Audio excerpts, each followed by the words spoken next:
ኡስታዝን እያንዳንዳችሁ ሰዎች አህባቢ ታብታቡን በደንብ ጋር ታብታቡ 58000 ነው ጋይስ በተሻ አስገቡት ታብታቡን 1 ሚሊዮን አስገቡት ታብታቡን እህቶች ደግሞ ኮፒ ሊንኩን 10000 እና ከዛ በላይ ለማስገባት ሞክሩ ሁላችሁም ተዘብር ጋይስ ዛሬ በጣም ወሳኝ ነገር ነው የምናየው እንደነገርኳችሁ ቀደም ብዬ እስካሁን ያልሰማችሁት አዳዲስ አርጊውመንቶች ነው ብሪንግ አውት ምናደርግላችሁ አተይ ክርስትና በዚህ አርጊውመንት ውድም ነው የሚለው በጣም ሶሪ ክርስቲያኖች ይሄን ሲሰሙ ግን እምነታችሁ በዚህ ነገር ነው የተገነባው እንድትሉ ነው የምትሆኑ ዛሬ የይሁዳ መልእክት ላይ ኦኬ የዮሐንስ ወንጌል ላይ የሉቃስ ወንጌል ላይ ከዛም ባለፈ ደግሞ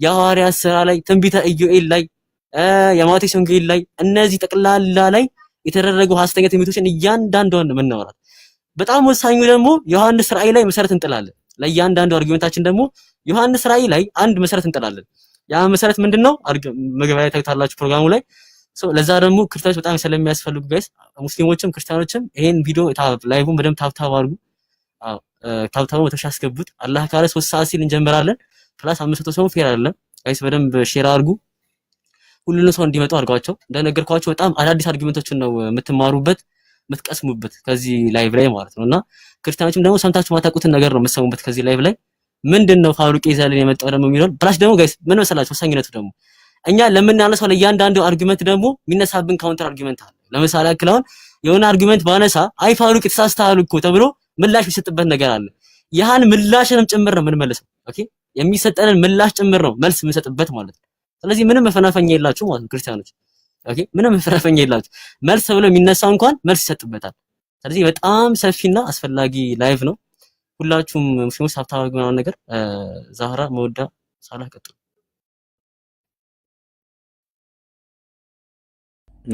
እሺ ታብ እያረጋችሁ ሼርም እያረጋችሁ እዚህ ውስጥ ያላችሁ ሼሩን ተጫኑ ከዛ አንድ ጊዜ እንደዚህ ስክሪኑ ፊት ለፊት ያለውን ስክሪን ተጫኑ ላሳያችሁ ሼር እንዴት እንደምታደርጉ አዲሱ መንገድ ኖት አዲስ ግን ስክሪኑ እንዲህ ፊት ለፊት ያለውን ታብ የምታደርጉበትን ጫን ትሉታላችሁ ጫን በሉት ከዛ ስም ዝርዝር ይመጣል አይደል እዛ ላይ እኔ ጋር አሁን አህመድ ሃይከል አብዱል ፈታ ምናምን ብሎ ይመጣል እናንተ ጋርም እንደዛ ጓደኞቻችሁ ይመጣሉ ስክሪኑ ፊት ለፊት ያለውን ጫን ስታረጉ ስም ዝርዝር ይመጣል ራሱ ከዛ በኋላ ሴንድ እያረጋችሁ ወደዚህ እንዲመጡ የምትፈልጉትን ክርስቲያን እየመረጣችሁ ሙስሊሞችን ደግሞ እንዲማሩበት ከፈለጋችሁ ሙስሊሞችንም ወደዚህ እያመጣችሁ በደንብ አሰራጩት አንድ ጊዜ ጫን ትሉታላችሁ ከዛ የሚመጡ የስም ዝርዝሮች አሉ ነካ ሴንድ ለሚል ይመጣላችሁ ሁላችሁ እኔን አይደለም ጫን የምትሉት ፋሩቅ ስክሪኑ ፊት ለፊት ያለውን የፋሩቅን ስክሪን ጫን ትላላችሁ ከዛ በኋላ ሴንድ እያረጋችሁ እዚህ ጋር እንደዚህ እናረጋለን ከዛ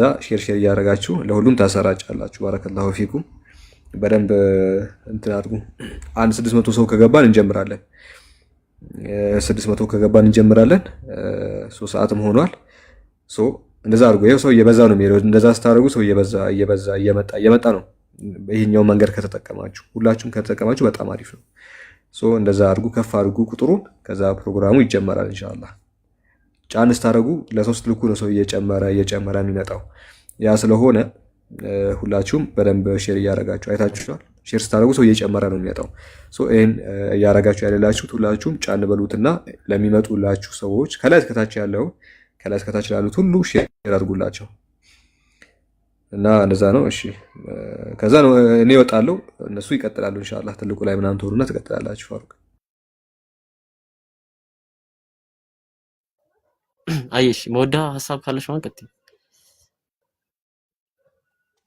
ኢንሻአላህ እሺ እህቶች 6.9 አስገብተውታል አላየሁትም ነበር የሚገርም አይ ማሻአላህ አሪፍ ሄዷል ሁላችሁ መደም ኮፒ ሊንክ አድርጉ ኢንሻአላህ እንጀምረው ይስተንሽ እንቆይ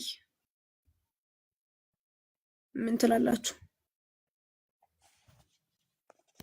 ያ አይ ቲንክ እንጀምር ያ ሰውንም ፕሮግራሙ ላይ ገብተን እናምጣዋል ያ ጋይስ በደንብ ሼር አድርጉ ላይቭ ላይ መወዳት ትልቁ ላይ አርጋትና ሁለታችሁ አይታችሁኝ ያዳምጣችኋል እንዴት ነው ለሁለት የሚሆነው ነገር ለሁለት እንዴት ነው የሚሆነው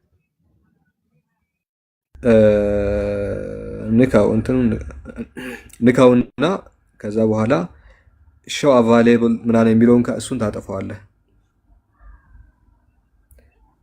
ያጠፉት በቃ አንካወረድ ሁለት ትሆናላችሁ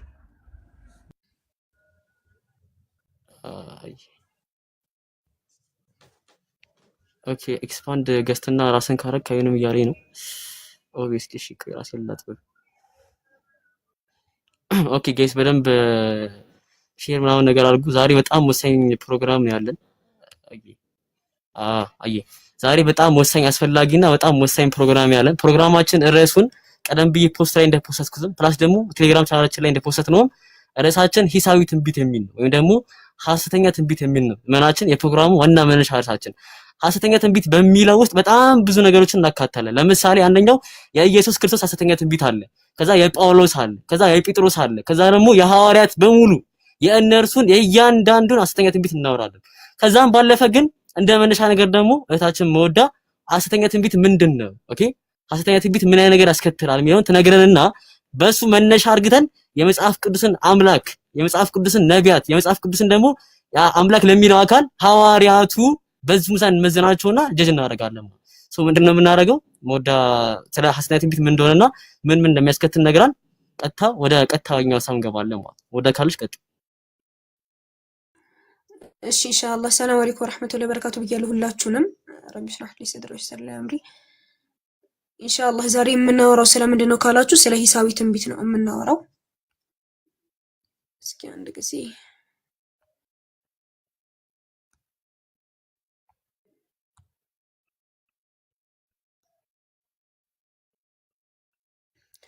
እሺ ሂሳዊ ትንቢት ማለት ምን ማለት ነው ካላችሁ በመጀመሪያ ደረጃ ሂሳዊ ማለት ክሪቲካል ማለትም ባጭሩ ነገራቶችን በጥልቀት ማየት ማለት ነው። አንዳንድ ነገራቶችን መመርመር ወይም አመዛዘኑ ጥንካሬና ድክመታቸውን ምናምን ነገር መለየት ማለት ነው። ስለዚህ እኛ ዛሬ የምናደርገው ስለ ባይብል ትንቢት እንዲሁም ደግሞ ባይብል ላይ ስላሉ ትንቢቶች ድክመታቸው እንዲሁም ደግሞ ጥንካሬያቸውን መሰል ነገራቶችን የምናጠናበት ይሆናል። ነገር ግን እኛ ዛሬ ኢንሻአላህ በሰፊው የምናተኩረው ስለ ሐሰተኛ ትንቢቶች ይሆናል ማለት ነው። ሐሰተኛ ትንቢቶች ባይብል ላይ ስላሉ ሐሰተኛ ትንቢቶች ጳውሎስ ስለተናገራቸው ሊሆን ይችላል፣ ጴጥሮስ የተናገራቸው፣ ኢየሱስ የተናገራቸው እንዲሁም ባይብል ላይ ሌላም ሰዎች የተናገሯቸውን ሐሰተኛ ትንቢቶች የምናይበት ፕሮግራም ነው አላህ ካለ ማለት ነው። ይሄ ደግሞ ለምን ይጠቅማል? ሐሰተኛ ትንቢት ለምን ይጠቅማል ካላችሁ ሐሰተኛ ትንቢት ማለት አንደኛ ነገር ሙሉ ነው የሚያወድማቸው። ልብ በሉ ሙሉ ነው የሚያወድሟቸው። ባይብሉን ነው የሚያወድመው፣ ጳውሎስን ነው የሚያወድመው፣ ኢየሱስን ነው ሙሉ ለሙሉ በቃ ባይብል ላይ የተጠቀሱ ነገራቶችን በሙሉ አንድ ላይ ነው ገደል የሚከታቸው ማለት ነው። ለዚህ ምን ይላሉ መሰላችሁ? ለምሳሌ አሁን ቅዱስ ዮሐንስ አፈወርቅ መሳሰል እንዲህ ሰዎችን ጆሮ የሚያስደስትና ስጋቸውን የሚያባብል ነገር ብቻ መናገርን ይወዳሉ በማለት ሐሰተኛ ትንቢቶች እንደሚናገሩ ያስቀምጣሉ። ሌሎቹ ምን ይላሉ? ዲያብሎስ በክርስቶስ ስም የሚነግዱ የሐሰት ትንቢትን የሚናገሩ ህዝብን የሚያስቱ የሐሰት መምህራንና ነብያትን አዘጋጅቷል። ማን? ዲያብሎስ እንዳዘጋጀ ሸይጣን እንዳዘጋጀ ይናገራሉ ማለት ነው። ስለዚህ ዛሬ የምናያቸው ባይብል ላይ የተነገሩ ሐሰተኛ ነብያቶች ስለ ጳውሎስ ሊሆን ይችላል፣ ስለ ጴጥሮስ የመሳሰሉትን ዲያብሎስ ነው ወይ ያዘጋጃቸው? እነዚህን ሐሰተኛ ትንቢት ሊናገሩ የቻሉበት ምክንያት ዲያብሎስ ሰይጣን አዘጋጅቷቸው ነው ወይ የሚለው ነገር እንመለከታለን ማለት ነው። እንዲሁም ደግሞ በሌላ ቦታ ምን ይላሉ መሰላችሁ? እነ ኢራኒያስ ምን ይላሉ? እነዚህ ሐሰተኞች ነብያት በጭፍን ስሜት የሚነዱ በትዕቢት ያበጡና ራሳቸውን ብቻ የሚያደንቁ ሰዎችን ለማታለልና የራሳቸውን ጥቅም ለማሳደድ ሲሉ ሚስጥራዊ ዕውቀት አለን በማለት በሰዎች ጆሮ ላይ አስማትን ይረጫሉ በማለት ሐሰተኛ ነብያት ሐሰተኛ ትንቢቶችን በመናገር ሰዎች ጆሮ ላይ እንደዚህ አይነት ነገራቶች እንደሚረጩ ይናገራሉ ማለት ነው። ኢንሻአላህ እስኪ ዛሬ ዲያብሎስ የሚያዛቸው እነማን ናቸው የሚለውን ነገር የምንመለከትበት ይሆናል ማለት ነው። ፋሩቅ የተወሰነ ነገር በልንና እንቀጥላለን ከኔም ጋር። አየሽ አህባቢ እንግዲህ መግቢያ ላይ እህታችን መወዳ ሐሰተኛ ትንቢት ምን ማለት ነው፣ ደግሞ ሐሰተኛ ትንቢት ደግሞ ስፔሲፊክሊ የሚያስከትለው ጉዳት ምንድነው የሚለውን ጋይስ በደንብ አስተውሉ። ቁርአንን ይዛ አይደለም ወይ ደግሞ ሐዲስን ይዘን አይደለም ወይ ሰለፎችን ንግግር ይዘን አይደለም ይሄን ነገር እያነሳን ያለ ነው። የራሳቸውን አባት የራሳቸውን መጽሐፍ ቅዱስ ይዘን ነው ይሄን ነገር የምናነሳው። እሺ ሐሰተኛ ትንቢት የሚያስከትለው ነገር እንግዲህ አሁን የተለያዩ ዮሐንስ አፈወርቅ የተለያዩ ቤተክርስቲያን አባቶች እንደሚናገሩት ከሆነ ሐሰተኛ ትንቢት የሚያስከትለው ችግር አንዱ ምንድነው? አንድ ሰው ሐሰተኛ ትንቢት የሚናገር ከሆነ ያ ሰውዬ ከዲያብሎስ ወስዶት እንደሆነ ነው የሚያሳብቀው ብሎ ይናገራሉ። የራሳቸው ቤተክርስቲያን አባቶች ማለት ነው። ስለዚህ እኔና መወዳ የሆነ ትንቢት ሐሰተኛ ትንቢት እኮ ተናገሩ ስንል በራሳቸው በአባታቸው ሚዛን ያ ሰውዬ ከዲያብሎስ ወስዶት ነው ማለት ነው። የመጀመሪያ ትንቢታችን የሚሆነው እንግዲህ ሐሰተኛ ትንቢት ምን እንደሆነ አይተናል። የመጀመሪያ የምንነሳው ከማን ነው ጋይስ? ከኢየሱስ ነው። ኢየሱስ ክርስቶስ በክርስቲያኖች ዘንድ እንግዲህ አምላክ ሁሉን ፈጣሪ ተብሎ የሚታመን አካል ነው። ሁሉን አስገኚ፣ ሁሉን ፈጣሪ ተብሎ የሚታመን አንድ ፈጣሪ ተብሎ የሚታሰብ አካል ነው። ኢየሱስ ክርስቶስ። እና ኢየሱስ ክርስቶስ ምን አለ ፋሩቅ ደግሞ ካላችሁኝ የማቴዎስ ወንጌል ምዕራፍ 16 ቁጥር 28 ላይ ምን ይናገራል? ካሁን መዳፍ ላይ እንደምለጥፍላችሁ ቤስ በደንብ አስቢላችሁ። እውነት እላችኋለሁ አለ ኢየሱስ ክርስቶስ የሰው ልጅ በመንግስቱ ሲመጣ እስኪያዩ ድረስ እዚህ ከሚቆሙት ሞትን የማይቀምሱ አንዳንድ አሉ አለ። ምን አለ ኢየሱስ ክርስቶስ ማቴዎስ ወንጌል ላይ? እውነት እላችኋለሁ የሰው ልጅ በመንግስቱ እስኪመጣ ማለትም እኔ የሰው ልጅ ማለት ኢየሱስ ክርስቶስ ማለት ነው። ኢየሱስ ክርስቶስ ከመንግስተ ሰማይ እስኪመጣ ድረስ እዚህ ከቆማችሁ ሰዎች ምንም ማያያለ አለ፣ ሞትን የማይቀምስ አለ፣ እኔን ትንሣኤን የሚታደም ሰው አለ አለ። ኢየሱስ ክርስቶስ ከነማንን? አብሮት የነበሩትን ሰዎች ማለት ነው። ስለዚህ አብሮት ከነበሩት ሰዎች የውመል ቂያማ ነው ወይ ደግሞ በክርስቲያኖች ዘንድ የትንሣኤ ቀንን የሚታደም ሰው አለ። አሁን ወሳኙ ጥያቄ ምንድነው? በሚያሳዝን ሁኔታ እንግዲህ የክርስቶስ ዘመን አልፎ ከነሱም በኋላ ደግሞ አብሮት የነበሩ ሰዎች የልጅ ልጆቻቸው እንኳን መጥተው ኢየሱስ ክርስቶስ እስካሁን አልመጣም። መንግስተ ሰማያት ከሄደ ያው እስካሁን ድረስ መጥቷል ነው። ኢየሱስ ግን ምንድነው ያለው? እዚህ ከቆሙት ውስጥ ይሄን ክስተት የማይ ሰው አለ ብሎ ነበር። ግን ሄደ፣ እስካሁን አልመጣም። ያው የት አለ ኢየሱስ ክርስቶስ? ኦኬ የት አለ ኢየሱስ ክርስቶስ ሲባል በፍጹም በመነጽር በምንም ብትፈልጉ ኢየሱስ እስካሁን ድረስ አልመጣም። እንግዲህ በቅድሙ መስፈርት የምንሄድ ከሆነ ሰው ኢየሱስ ክርስቶስ አፉ ላይ ዲያብሎስ አፉ ላይ ነገር ጥሎበት ነበር ማለት ባይዘው ጋይስ። ኢየሱስ ክርስቶስ ተራሱ አይደለም፣ አምላክ ተብሎ በክርስቲያን ዘንድ አምላክ ተብሎ የሚጠራ አካል ነው። በክርስቲያን ዘንድ አምላክ ተብሎ የሚጠራ አካል እንደዚህ ትንቢት ተነብይ እንመለከተዋለን ማለት ማቴዎስ ወንጌል ምዕራፍ 16 ቁጥር 8 ላይ ማለት ነው። እስካሁን መጥቷል፣ እስካሁን አልመጣም። ሌላ ጥቅስ እንሂድላችሁ ወደ ከፍ አድርግላችሁ በማቴዎስ ወንጌል ምዕራፍ 24 ቁጥር 34 ላይ ደግሞ በደንብ ተመልክቱ ጋይስ። ማቴዎስ ወንጌል ምዕራፍ 24 ቁጥር 34 ላይ እውነት እላችኋለሁ አለ ይህ ሁሉ እስኪሆን ይህ ትውልድ አያልፍም አለ። ትንሣኤ እስኪቆም ድረስ ይህ ትውልድ አያልፍም አለ። ግን በሚያሳዝን ሁኔታ ሌላ ትውልድ 5-6 ትውልድ አልፏል ኢየሱስ ሳይመጣ ማለት።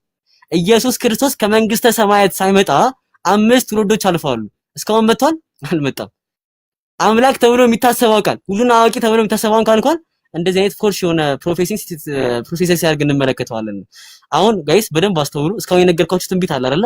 አሁን ግን ሁላችሁም እዚህ ያላችሁ 470 ምናምን ሰዎች ከልባችሁ አዳምጡኝ፣ ከልባችሁ አዳምጡ። አሁን ነገራችሁ ነገር በጣም ወሳኝነት ያለው ነገር ነው።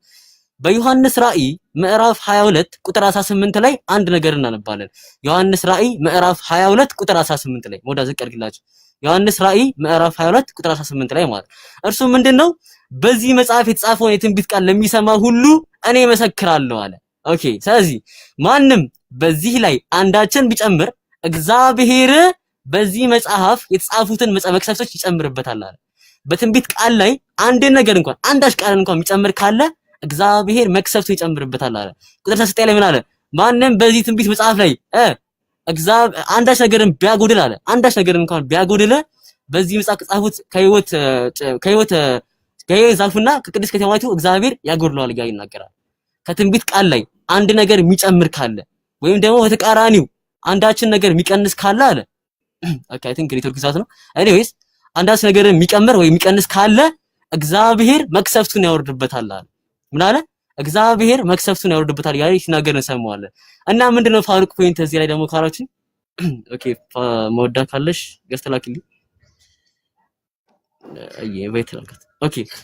እና ፋሩቄ ከዚህ ምንድነው የምንረዳው? ኦኬ መነሻ ሐሳብ ፋሩቄ ምንድነው ደግሞ ካላችሁ በሚያሳዝን ሁኔታ የዮሐንስ ራእይ ምዕራፍ 2 ቁጥር 18 በደንብ ጋይስ ተገንዘቡት። ምዕራፍ 18 ቁጥር ምዕራፍ 2 የሚቀንስ ካለ የእግዚአብሔር መቅሰፍት በእርሱ ላይ ይወርዳል አለ። የእግዚአብሔር መቅሰፍት በእርሱ ላይ ይወርዳል። ምን የሚያደርግ የትንቢት ቃል ላይ አንዲት ቃልን የሚጨምር ወይ ደግሞ የሚያጎድል ካለ። እና ፋሩቄ ምንድነው ደግሞ ካላችሁ የኢየሱስ ክርስቶስ ሐዋርያት መካከል የሆነው ዋነኛና ዝነኛ ሐዋርያት መካከል የሆነው አንዱ ጴጥሮስ በጣም ትልቅ ውሸትን ሲዋሽ እንመለከተዋለን። የቱ ጋር ካላችሁኝ ፋሩቄ የሐዋርያት ሥራ ምዕራፍ 1 ከቁጥር ስንጀምሮ ከቁጥር 15 እስከ 20 ጀምሮ ያለው ፓርት የሐዋርያት ሥራ ምዕራፍ 1 ቁጥር 15 ጀምሮ አንድ ነገር እናነባለን። እሱ ምንድነው? በዚህም ወራት ጴጥሮስ 120 በሚያህል ሰዎች መካከል አብሮ በነበሩ በወንዶች መካከል ተነስተው አለ ጴጥሮስ ምን አለ? ኢየሱስ ክርስቶስን ስለከዳው ስለ ይሁዳ አወራ። መጀመሪያ ነው እሺ፣ ኢየሱስ ክርስቶስን ስለከዳው ስለ ይሁዳ አወራ። ስለ ይሁዳ ጥቅሱ ሙሉ ስታዩት ስለ ይሁዳ ካወራ በኋላ ቁጥር 20 ላይ በደንብ ይሉ። ቁጥር 20 ላይ በመዝሙር መጽሐፍ እንደሚል አለ። መዝሙረ ዳዊት ላይ የሆነ ጥቅስ አለ ማለት ነው። ምን አለ መዝሙረ ዳዊት ላይ? መኖሪያ ምድረ በዳ ትሁን አለ። ኦኬ ምኑ መኖሪያው ምድረ በዳ ትሁን። እሺ የሚኖርባትም አይኑር። ደግሞም አለ ሹመቱን ሌላው ይሰራት ተብሎ ተጽፏልና አለ። the question is በመዝሙር መጽሐፍ ላይ መኖሪያው ምድረ በዳ ትሁን ነው የሚለው። ጋይስ ጴጥሮስ ምንድነው ያለው? መዝሙር ላይ መኖሪያው የአንድ ሰው መኖሪያ ምድረ በዳ ትሁን ተብሎ ተጽፏል አለ። ጴጥሮስ። አሁን አህባቢ ሁላችሁም ሰው ክርስቲያኖችም ካላችሁ አገንዝቡ። ጴጥሮስ ምንድነው ያለው? መዝሙረ ዳዊት ላይ መኖሪያ ምድረ በዳ ትሁን ተብሎ ተጽፏል፣ ስለ አንድ አካል ተጽፏል ነው ያለው። አሁን እንሄዳለን የት? መዝሙረ ዳዊት ምዕራፍ 69 ቁጥር 25 ላይ ዝቅ አድርግላችሁ ወዳ መዝሙረ ዳዊት ምዕራፍ 69 ቁጥር 25 ከ27 ላይ አንድ ጥቅስ እናነባለን። ጥቅሱ ምንድነው የሚለው? ማደሪያቸው በረሃ ትሁን በድንኳናቸውም የሚቀመጥ አይገኝ አለ። ጴጥሮስ ምንድነው ያለው? እስቲ ወዳ ከፍ አድርግላችሁ። ጴጥሮስ ምንድነው ያለው? እስቲ ጴጥሮስ አስነብባቸው ወዳ ከፍ አድርግላችሁ። የሐዋርያት ሥራ ገተመለሽ የሐዋርያት ሥራ ዝቅ አድርግላችሁ። ጴጥሮስ ምንድነው ነበር ያለን ጋይስ? በመዝሙር መጽሐፍ መኖሪያው ምድረ በዳ ትሁን ተብሎ ተጽፏል ነው ያለው። ዳዊት ምንድነው ያለን? ዳዊት ስለ አንድ አካል ነው ያወራው። ዳዊት ስለ አንድ አካል ልክ ጴጥሮስ እንዳለ ስለ አንድ አካል ነው ያወራው አይደለም። ምንድነው ዳዊት ያለው? ማደሪያቸው በረሃ ትሁን ነው ያለው። ዳዊት። ጴጥሮስ ግን መጥቶ ምን አለ? የኢየሱስ ስቅለት ለማረጋገጥ ሲል ኖ ማደሪያቸው አይደለም፣ ስለ ብዙ አካል አይደለም ዳዊት እያወራ ያለው፣ ስለ አንድ አካል ነው፣ ስለ ይሁዳ ነው፣ መኖሪያው ነው የሚለው አለ። ዮሐንስ ራእይ ላይ ምንድን ነበር ቅድም ያነበብ ነው? በትንቢት ቃል ላይ አንድን የሚጨምር ወይ ደግሞ የሚያጎድል ካለ የእግዚአብሔር መቅሰፍቱ ይወረድበት ይላል። የማን መቅሰፍት? የእግዚአብሔር መቅሰፍቱ በእርሱ ላይ ይወረድበት። በማን ላይ? የትንቢት ቃልን የሚጨምር የሚያጎድል ላይ። ጴጥሮስ ምን አደረገ? ዳዊት ያላለውን ነገር፣ ዳዊት ያልተናገረውን ነገር ጨመረበት። አይ ፋሩቄ እንደው ሰክሪታን ዘሙ ካላችሁ አይ ፋሩቄ መዝሙረ ዳዊት ምዕራፍ 69 ቁጥር 25 ላይ እኮ መኖሪያቸው ምናምን ስላለ ብዙ ናቸው ልትል አትችልም። አንድ አካል አግነው ሊያወራ ይችላል ልትሉኝ ትችላላችሁ። ክርስቲያኖች ደግሞ አይደለም። ዳዊት እዚህ ጋር እያወራ ያለው ወላሂ ነው ብላችሁ ዳዊት እዚህ ጋር እያወራ ያለው ስለ ብዙ አካል ነው። ማስረጃ ምንድነው? ፋሩቄ መዝሙረ ዳዊት ምዕራፍ 69 ቁጥር 18 ላይ መዝሙረ ዳዊት ምዕራፍ 69 ቁጥር 18 ላይ ጠላቶቼንም እያለ ይናገራል። ምኖቼን? ጠላቶቼን እያለ ይናገራል። ስለዚህ መዝሙረ ዳዊት ላይ እያወራ ያለው ዳዊት ስለማን ነው? ስለ ብዙ ጠላቶች እንጂ ስለ ይሁዳ በፍጹም አላወራም። ጴጥሮስ ግን የኢየሱስ ክርስቶስን ስቅለት ለማረጋገጥ ሲል እንዲህ አይነት ትራውማ እንዲህ አይነት ደሊሞ ሲገባ እንመለከታለን ነው። ሞዳ ደግሞ አንዳንድ ሰዎች ተቀጥላለች። ቀጥይ ሞዳ።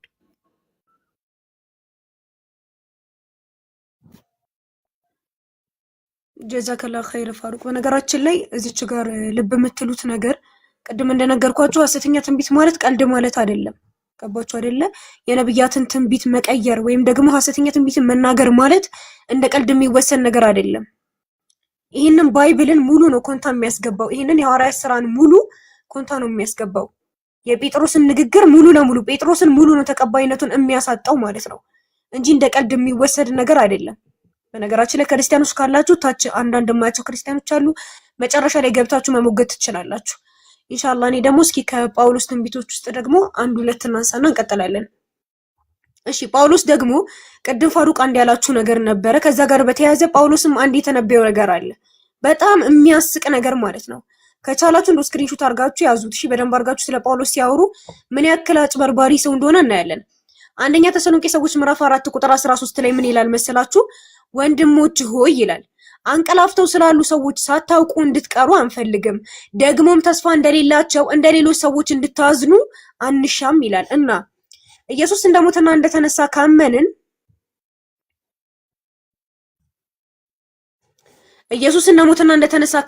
በኢየሱስ ሆነው ያንቀላፉትን እግዚአብሔር ከእርሱ ጋር እንደዚሁ ያመጣቸዋል ይላል። ከማን ጋር? ከኢየሱስ ጋር ሆነው ያንቀላፉትን ወይም የሞቱትን።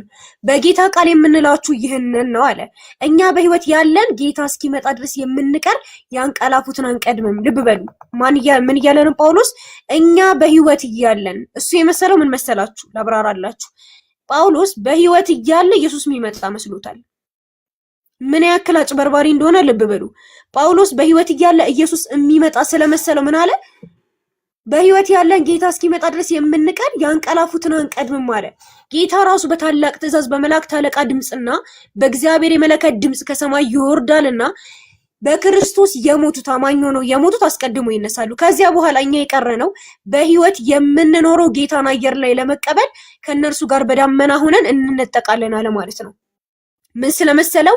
እነሱ በህይወት የሚኖሩ ስለመሰለው። ይሄ ደግሞ ግራ ያጋባቸው ቸርች ፋዘሮች እና ዮሐንስ አፈወርቅና መሰል ቸርች ፋዘሮች ምን ማለት ነው? እንዴት እኛ ይላል? ጳውሎስ እኮ ሞቷል በጊዜው። ስለዚህ ሐሰተኛ ነው ወይ የሚለውን ነገር ለማስማማት ሲሉ ምን ይላሉ? but he's saying we ይላሉ።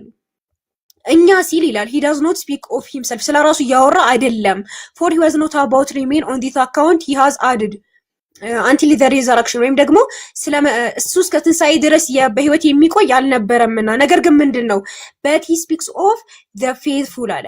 ስለማን ነው የሚያወራው? ስለ ምእመናን ነው። ጳውሎስ እያወራ ያለው ስለ ምእመናን እንጂ በጭራሽ ስለኛ አይደለም።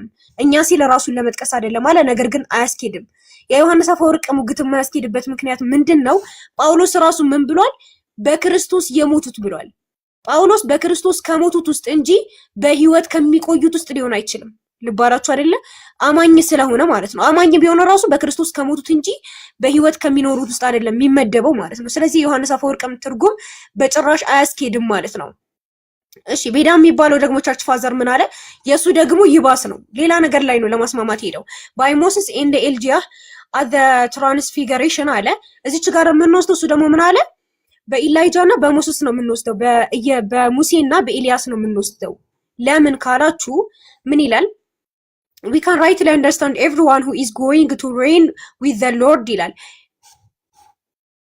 ከጌታ ጋር የሚነሱትን ሁሉ እንደምሳሌ አድርገን የምንወስደው በእነዚህ ነው፣ በሙሴና በማን በኢልጂያ ማለት ነው። ነገር ግን ከዛ በኋላ ምን አለ? ሞሴስ አለ by Moses who died in the with beard ሙሴ ሞቷል እንዲሁም ደግሞ ተቀብሯል። we can understand those who at the judgment are going to be raised up from death እንዲሁም ደግሞ እነዚህንም የሞቱትን በዚሁ መልኩ እንረዳለን አለ ማለት ነው። ከዛሳ በኢሊጃ አለ። ከዛ ደግሞ የኢሳያስን ደግሞ ሲናገር ምን አለ? on the other hand በሌላ በኩል who has not yet paid the debt of death እሱ ደግሞ የሞትን ዕዳ አልቀመሰም። ማን? ኢሳያስ የሞትን ዕዳ አልቀመሰም። ስለዚህ we can understand those who are going to be found alive in the flesh at the just coming ይህንን ደግሞ በምን እንረዳዋለን አለ? የሞትን ዕዳ እስካሁን ስላልከፈለ ጌታን መምጣት በስጋ በህይወት ሆኖ የሚጠባበቁትን በእነሱ መልኩ እንረዳለን አለ። at one and at the same moment both of them having been cut up includes to meet the Lord in the air አለ። የዛን ጊዜ ይሄንን ነገር እንዴት ነው የምንረዳው? ሁለቱም በአንድ ጊዜ በደመና ተነጥቀው በሰማይ ጌታን ለመገናኘት ይወሰዳሉ አለ። ምን እያለ ነው መሰላችሁ? ሙሴ ሞቷል እንዲሁም ደግሞ ተቀብሯል። ሙሴ ሞቷል ተቀብሯል። ስለዚህ ሙሴ ምንድነው ማለት ነው? ከሞቱት ውስጥ ነው ማለት ነው። ከዛሳ ኢሳያስ ደግሞ ምን ከሆኑት ውስጥ ነው? በህይወት ከሚነጠቁት ውስጥ ነው። ልባላችሁ አይደለ? ኢሳያስ አልኩኝ። ኤልያስ ደግሞ በህይወት ከሚነጠቁት ውስጥ ነው። ስለዚህ ጳውሎስን ከነ ኤልያስ ጋር ሊመድበው ማለት ነው። ነገር ግን አይሆንም፣ ምክንያቱም ጳውሎስ ራሱ ስለሞተ ከነ ኤልያስ ጋርም ሊመደብ አይችልም ማለት ነው። ስለዚህ የሁለቱም ሙግት ኮንታ ይገባል ማለት ነው። ስለዚህ እዚህ ጋር ጳውሎስ እየቀባጠረ ነው ማለት ነው። ሐሰተኛ ትንቢት እየተናገረ እየቀባጠረ ነው ያለው። ምን ስለመሰለው እሱ ከዚያም በኋላ እኛ የቀረነው በህይወትም የምንኖረው አለ። እሱ ምን መስሎት ነበረ? በህይወት የሚኖር መስሎታል። ጌታን በአየር ላይ ለመቀበል ከእርሱ ጋር በደመና እንነጠቃለን አለ። ነገር ግን ምን አልነበረም? ጳውሎስ በህይወት አይኖርም። ገባችሁ አይደለ? እንደሚሞት አላወቀም ማለት ነው። ስለዚህ ይሄ ግልጽ የሆነ ሐሰተኛ ትንቢት ነው። ኢንሻአላህ ሌሎቹም በኋላ እንቀጥላለን። ፋሩቅ የምትጨምረው ሐሳብ ካለ? አይ አህባቢ እዚህ ያላችሁ ሰዎች ግን በደንብ መገንዘብ ያለባችሁ ነገር ምንድነው? አሁን ጳውሎስን ጠቅሳለች መውዳ ማለት ጳውሎስን አሁን ለምሳሌ እንደ ምሳሌ አድርግታ ጳውሎስን እናጠቅሽ አድርግታችሁ ነበርና ጳውሎስ ኢየሱስ ክርስቶስ ሐዋርያ አድርገኛል ብሎ የተነሳ ሰው ነው። ጳውሎስ የክርስትና መሰረት ተብሎ የሚታሰብ ሰው ነው ማለት ኦኬ። አብዛኞቹ የክርስትና የጻፉ ጳውሎስ ነውና በሚያሳዝን ሁኔታ ደግሞ እንደዚህ አይነት ውሸት ነገር ሲናገር እንመለከተዋለን። አሁን ደግሞ ጋይስ እንግዲህ በደንብ አስተውሉ። ዮሐንስ ራእይ ምዕራፍ 22 ቁጥር 18 እንዳይረሳሽ። ራእይ 22 18 ማንም ሰው እንዳይረሳው። አንድ ሰው በትንቢት ቃል ላይ አንዲትን ቃል ቢጨምር ወይም ደግሞ ቢቀንስ የእግዚአብሔር መቅሰፍቱ በእርሱ ላይ ይሁን የሚለው ቃል ማንም ሰው ሊረሳ አይገባም። እርሱን ቃል ይዘን ደግሞ ወደ ማን እንሄዳለን? ቅድም ጴጥሮስን መዘነናል። ጴጥሮስ ወድቋል በዚህ ቃል መሰረት። አሁን ወደ ኢየሱስ ክርስቶስ ደግሞ እንሂድ።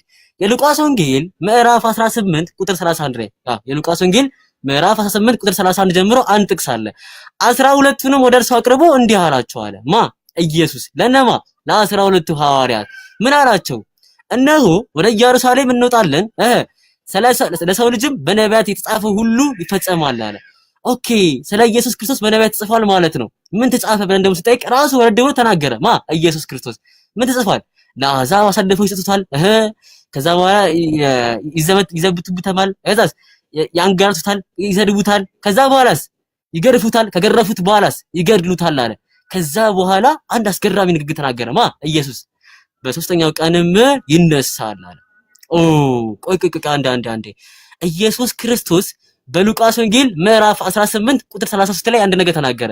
በሶስተኛው ቀን ይነሳል ተብሎ በነቢያት መጽሐፍ ተጽፏል አለ። የትኛው የነቢያት መጽሐፍ ነው ኢየሱስ ክርስቶስ በሶስተኛ ቀን ይነሳል የሚለው? የትኛው መጽሐፍ? የትም የለም። አንድ የትንቢት መጽሐፍ ይሄን አይናገርም። ስለዚህ ኢየሱስ ክርስቶስ የእግዚአብሔር መቅሰፍት ወርዶበታል። አም ሶሪ ክርስቲያኖች፣ በጣም ይቅርታ ይሄን ስናገር በጣም ይቅርታ። ግን እግዚአብሔር ላይ የተናገረው ራእይ ላይ የትንቢት ቃል የሚጨምር ካለ የኔ መቅሰፍት ይወረድበት ብሏል። የኔ መቅሰፍት ይወረድበት እዛ ሰውዬ ላይ ብሏል። እግዚአብሔር ኢየሱስን ረግሞታል ማለት ነው። የእግዚአብሔር መቅሰፍት አለበት ማን ላይ? ኢየሱስ ላይ። ለምን? ምክንያቱም የሌለ ነገር ስለሚናገር ኢየሱስ የሉቃስ ወንጌል ምዕራፍ 18 ቁጥር 31 ጀምሮ ማለት በሶስተኛ ቀን ይነሳል ተብሎ ተጽፏል ትንቢት ላይ። የትኛው ትንቢት ነው እንደዚህ የሚናገረው? የትኛው ትንቢት እንደዚህ አይናገርም። ከየት መጣ የነገር? ከኪሱ። በጣም ይቅርታ። ስለዚህ በዚህ መሰረት ኢየሱስ ተረግሟል ነው። ኢየሱስ ማን ነው ጋይስ? ኢየሱስ ማን ነው ክርስቲያኖች? ሁሉም ፈጣሪ አካል በእግዚአብሔር ተረገመ። የእግዚአብሔር መቅሰፍት በዚህ ላይ ወረደበት ነው የምትሉን? ይሄን ነው መጽሐፍ ቅዱስ የሚናገረው? ዳትስ ሶ ሳድ ክርስቲያኖች። ኦኬ ይሄ ነው እምነታችሁ ክርስቲያኖች። አምላካችሁ የሌላ ነገር እየተናገረ ነው ያለው፣ እየዋሸ ነው ያለው። ባይዘው በዚህ መሰረት ለስቅለቱ እንኳን ብቁ አይደለም። ባይዘው ክርስቶስ ለስቅለቱ እንኳን ብቁ አይሆንም በዚህ መሰረት። ለምን? ለስቅለቱ ብቁ የሚሆነው የማይዋሽ ሰው ስለሆነ። ኢየሱስሳ ስለዋሸ። ይሄ በጣም ዋነኛና ወሳኝ ነገር ነው። እንቀጥል። ሞዳ ከፍ አድርግላችሁ። ሌላኛው ነገር ደግሞ ጋይስ እዚህ ያላችሁ ሰዎች አሁንም ባንክሮት አዳምጡኝ፣ በደንብ ስሙኝ እሺ። ትንቢተ ኢዩኤል ምዕራፍ 2 ከቁጥር 28 ጀምሮ አንድ ነገር እናነባለን። ሁላችሁም አብራችሁኝ አንብቡት። ሁላችሁም ከዚህም በኋላ እንዲህ ይሆናል አለ። ምን ይሆናል? መንፈሴን በስጋ ለባሽ ሁሉ ላይ አፈሳለሁ አለ። ማን ይሄን ነገር ቢናገረው? እግዚአብሔር። እሺ እግዚአብሔር ነው ይሄን ነገር ቢናገረው። ወንዶች ሴቶች ልጆቻችሁም ትንቢት ይናገራሉ አለ እግዚአብሔር። ወንዶችና ሴቶች ትንቢት ይናገራሉ። ይሄ ትንቢት ነው። ትንቢተ ኢዩኤል ላይ ነው ያለው። ሽማግሌዎቻችሁም ህልምን ያልማሉ። ከዛስ በኋላ ምን አለ? ጎበዞቻችሁም ራእይን ያያሉ አለ። ከዛ ወረድ ብሎ ቁጥር 9 ላይ ደግሞ በዚያ ወራት በወንዶችና በሴቶች ባሪያዎች ላይ መንፈሴን አፈሳለሁ አለ። ጋይስ በደንብ አስተውሉ። እግዚአብሔር ስለ ትንሳኤ ቀን ነው የሚያወራው። በትንሳኤ ቀን ላይ በወንዶችና በሴቶች ላይ መንፈሴን አፈሳለሁ አለ።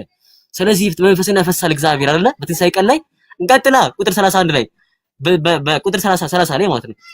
በላይ ሰማይ ድንቆችን አሳያለሁ አለ። ከዛ በታች በምድርም ደመና፣ እሳት፣ ጭጋግም ይሆናል አለ። ተአምሩ ምንድነው? ሰማይ ድንቆች ነገር ታሳያለች፣ ምድርም ጭጋጋማ ምናምን ትሆናለች አለ እግዚአብሔር። እንውረድ ቁጥር 31 ላይ ታላቁና የሚያስፈራው የእግዚአብሔር ቀን ሳይመጣ ፀሐይ ወደ ጨለማ ጨረቃም ወደ ደም ይለወጣል አለ። ሞዳ በደንብ አስፊላችሁ እዚህ ፓርት ላይ ፀሐይ ወደ ምን? ወደ ጨለማ፣ ጨረቃ ወደ ምን? ወደ ደም ይለወጣል አለ እግዚአብሔር። መች? በሰው ሁሉ ላይ መንፈሱን ሲያረግባቸው ማለት ነው። የትንሳኤ ቀን ላይ ማለት ነው። እና ፋሉቄ ምንድነው መሰረታዊ ሐሳብ ይባላል። ኦኬ ፋሉቄ ከዚያው ምንድነው የምንገነዘበው ካላችሁ ጴጥሮስ መጣና ይሄን ትንቢት ለኢየሱስ መዋል ጀመረ ለሐዋርያቱ። የሐዋርያት ሥራ ምዕራፍ 2 ቁጥር 14 ጀምሮ ዝቅ አድርግላችሁ ሞደው። የሐዋርያት ሥራ ምዕራፍ 2 ቁጥር 14 ጀምሮ አንድ ነገር ጴጥሮስ መናገር ጀመረ። ምን አለ ጴጥሮስ? የሐዋርያት ሥራ ምዕራፍ 2 ቁጥር 1 ጀምሮ እስከ 4 ብታነቡት ማለት ነው መንፈስ ቅዱስ በሐዋርያቱ ላይ ወረደባቸውና ያ የወረደባቸው ነገር በትንቢት ተጽፏል የሚለው ለማሳየት ሲል ትንቢተ ኢዩኤልን ጠቀሰ። ምን አለ? ነገር ግን ጴጥሮስ ከ11 ጋር ቆመ አለ። ጴጥሮስ ከ11 ጋር ቆመ። ምን ሊያሳይ ነው? ጴጥሮስ ድምጹንም ከፍ አድርጎ እንዲህ ሲል ተናገራቸው አለ። ለማ? ለ11። ኦኬ ምን አላቸው? አይሁድ በኢየሩሳሌም የምትኖር ሁላችሁ ይህ በእናንተ ዘንድ የታወቀ ይሁን አለ። ምን ይሁን? ቃላችሁንም አዳምጡ አለ። ኦኬ እንስማዋ። እንግዲህ ለመንፈስ ቅዱስ ሐዋርያቱ ላይ ፈሶባቸው አይደለ? እሱን እንግዲህ ትንቢት ተተንብዮታል እያለን ነው ጴጥሮስ። እና ምንድነው የሚያመጣልን ጴጥሮስ? እስቲ እንመልከተው። ለእናንተ እንደመሰላችሁ እነዚህ የሰከሩ አይደሉም አሉ። አይሁዶች ሰክረዋል አሏቸው። እንግዲህ መንፈስ ቅዱስ እኮ ሰፈነብኝ ሲሏቸው እናንተማ ሰክራችኋል አሏቸው። ጴጥሮስ መጥቶ አልሰከሩም እነሱ አለ። እና ምንድነው ቁጥር 16 ላይ ነገር ግን አለ ይህ በነብዩ ኢዩኤል የተባለው ነው አለ። ዋት ታስፊላችሁ መወደው ሰፋ አድርጊላችሁ ክርስቲያን ይመልከተው። ይህ ምን ነው? ይህ ምንድነው የተባለው? ሐዋርያቱ ላይ መንፈስ ቅዱስ ፈሰሰ የሚለው በነብዩ ኢዩኤል ላይ የተባለው ነው አለ። ትንቢተ ኢዩኤል ላይ ያለው ጥቅስ ማለት ነው አይደል? ፋሩቄ ምዕራፍ 2 ላይ ያለው ጥቅስ። ኦኬ እሺ፣ ጥያቄ እንጠይቃለን። ማንን? ክርስቲያኖችን። ምርጥ ጥያቄያችን ጴጥሮስ ምን ተናገረ? መንፈስ ቅዱስ በሐዋርያቱ ላይ የፈሰሰው ነገር ትንቢት ላይ ተነግሮ ነበር አለ። ትንቢተ ኢዩኤል ላይ ምንድነው የሚለው? መወዳ ከፍ አድርግላቸው እስቲ። ትንቢተ ኢዩኤል ላይ ዝቅ አድርግላቸው። ትንቢተ ኢዩኤል ምን ለሚለው ጋይስ በዚህም ወራት ነው የሚለው። ደግሞ በዚያ ወራት በወንዶችና በሴቶች ባሪያዎች ላይ መንፈሴን አፈሳለሁ አለ። በምን ወራት ላይ? በትንሳኤ ቀን ላይ። ጴጥሮስ ግን ምን አለ? አይ ስለ ትንሳኤ ቀን አይደለም የሚያወራው ትንቢተ ኢዩኤል ላይ ያለው የሚያወራው አላችሁ። ከጊዜ በኋላ መጥቶ የሚያወራው ስለ ትንሳኤ ቀን ሳይሆን ስለኛ ነው የሚያወራው፣ ስለ ሐዋርያት ነው የሚያወራው። እሺ ጴጥሮስን ጠይቀው፣ መወዳ ጴጥሮስን ጠይቀው ምን ብለን ፀሐይ እንደው ወደ ጨለማ ተለውጣለች አንዴ መንፈስ ቅዱስ ሐዋርያት ሲሰፍንባቸው ፀሐይ ወደ ጨለማ ተለውጣለች። ኬታ መጣው ፋሩቄ ኢዩኤል አለ። ትንቢተ ኢዩኤል ላይ እኮ ስለሚል ነው። ትንቢተ ኢዩኤል ላይ ፀሐይ ወደ ጨለማ ትቀየራለች አለ። ትንቢተ ኢዩኤል ላይ ጨለማም ጨረቃም ወደ ደም ትለውጣለች አለ። በዛ ቀን ላይ ፀሐይ ወደ ጨለማ ትለውጣለች፣ ጨረቃስ ወደ ደም ትለውጣለች። አልተለወጠች፣ ወላሂ አልተለወጠች የሚባል ነገር የለም። እሽተውት እሱን ገፋ እናድርገው። ሌላ አርጊመንት እናምጣ። አነዛ አርጊመንት ኢዩኤል ምንድን ነው ያለው? ጭጋግ ይሆናል ብሎ ነበር አይደለ? ጭጋግ ሆኖ ነበር በዛ ቀን ላይ አልሆነም። በሚያሳዝን ሁኔታ አልሆነም። አንቀየር። እሺ እግዚአብሔር ይመጣል ብሎ ነበር። እግዚአብሔር መጣ እንዴ ጋይስ? እግዚአብሔር መጥቷል። ኢየሱስ መጥቶ ነበር አንዴ? የሰው ልጅ መጥቶ ነበር አልመጣም። ስለዚህ ጴጥሮስ ግን ትልቅ ውሸት ዋሽ። ምን ብሎ ያኔ ሐዋርያቱ ላይ መንፈሱ አደረባቸው የሚለውን ለማረጋገጥ ሲል አይሁዶች እንዲያምኑ ሲል ወይስ በደንብ አስተውሉ እሺ፣ አይሁዶች እንዲቀበሉ ሲል አይሁዶች አምኖት እንዲቀበሉ ሲል ብቻ ይሄን ትልቅ ውሸት ዋሸ። ጴጥሮስ። ማን ነው ጴጥሮስ ግን? የኢየሱስ አንደኛ ሐዋርያ እንደዚህ አይነት ትልቅ ውሸት ዋሸ። ምን ብሎ አይ ይሄ ቃል እኮ በትንቢት ተነግሯል አላቸው አይሁዶች። አይሁዶች ማለት ይሄና ምንም ኋላ ቀር መሆናቸውን ብትገነዘቡት በዚህ እንኳን ማየት ይችላል ነበር ይልጅ ጴጥሮስም ማለት ነው። ጴጥሮስ የቀጠፋባቸው ስለነበር አይ ቆይ አሁን እዚህ ጋር ደግሞ አርጊመንት ይነሳል። ምን አይነት አርጊመንት ይነሳል? ፋሩቅ እንዴ ፀሐይ እኮ ወደ ጨለማ አልተቀየረችም ብለህ ነበር። ነገር ግን እኮ ማቴዎስ ወንጌል ላይ ኢየሱስ ሲሰቀል እኮ ፀሐይ የሆነ ወደ ጨለማ ተቀየረ፣ ፀሐይ ጠፍታ በቀን ጠፍታ ነበር የሚል ነገር አለ ይባላል። ጨረቃ ወደ ደም ተለውጣለች? አልተለወጠች። ጨጋግ ነበር፣ ጭስ ነበር አንዴ? አልነበረም። ተውት እሱን። ኢየሱስ መንግስተ ሰማይ ሄዶ መጥቷል? አልመጣም። ግን ጴጥሮስ መጣና ደግሞ አይ ይሄ መጥቷል አለ። ጴጥሮስን እንመድ ወይስ ትንቢተ ኢዩኤልን እንመድ? ማንን እንመድ? ስለዚህ በዮሐንስ ራእይ ህግ መሰረት ጴጥሮስ የተረገመ ሰው ነው ማለት። አም ሶሪ ፎር ዲስ ቃል ግን ዮሐንስ ራእይ እንደሚለን ከሆነ ጴጥሮስ የተረገመ ሰው ነው። ለምን? የሌለ ነገርን ትንቢት ላይ ስለሚጨምር ማለት ነው። በጣም ያሳፍራል በእውነቱ። እና አላኩል ያህል በጣም ብዙ ሐሳቦች አሉ ያልተላሰሱ። መወዳ ካለሽ ቀጥይና እዛ እያንዳንዳቸውን ክርስቲያን ደግሞ እያስገባን እንሄዳለን።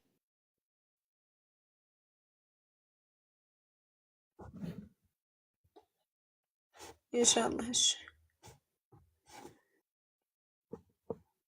በነገራችን ላይ ተራ በተራ ነው። እሺ ቅድም ኢየሱስ ከዛ ጳውሎስ ከዛ ጴጥሮስ እንዳለ ገደል እየገቡ ነው። ክርስቲያኖች ካላችሁ በኋላ ላይ ገብታችሁ ትታደጓቸዋላችሁ እያንዳንዳቸውን ማለት ነው ኢንሻአላህ። እኔ ደግሞ ከጳውሎስ አንድ ነገር ልጨምርላችሁ። ጳውሎስ ከቀባጠረው ተረት ውስጥ ማለት ነው።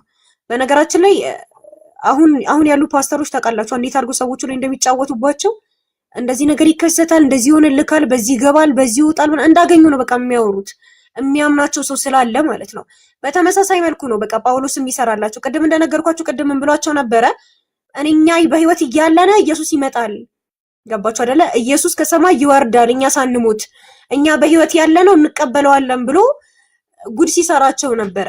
አሁን ደግሞ ሌላ ያላቸውን ልንገራችሁ። የፈረደባቸው ቸርች ፋዘሮች ደግሞ እዛ ይበጣበጣሉ፣ ግራ እየገባቸው ምን እያለ ነው እያሉ። ወደ ሮሜ ሰዎች ምዕራፍ 11